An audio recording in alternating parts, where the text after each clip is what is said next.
বেশ কিছুদিন যাবৎ স্বামীর সাথে আমার খুব ঝগড়া হচ্ছে। কোনোভাবেই বনিবনা করতে পারছি না, যার কারণে আমি প্রত্যেকবার বাবার বাড়িতে চলে আসি রাগ করে।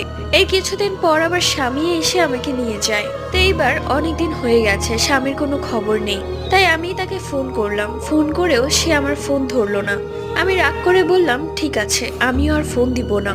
এর 2 দিন পর রাত 11টার দিকে আমার স্বামী আমাকে কল করে বলে, আমি তোমাদের বাড়ির বাইরে দাঁড়িয়ে আছি, তুমি এখনই বের হও, আমি তোমার সাথে দেখা করব। এই কথা শুনে আমি বললাম ঠিক আছে, আমি আসছি। এরপর আমি গিয়ে দেখি সত্যি সত্যি আমার স্বামী দাঁড়িয়ে আছে। আজব ব্যাপার, সে আমার সাথে কোনো কথাই বলছে না, শুধু ড্যাব ড্যাব করে তাকিয়ে আছে। আমি যখন ফিরে আসবো ঠিক তখনই সে আমার হাত ধরে ফেলে।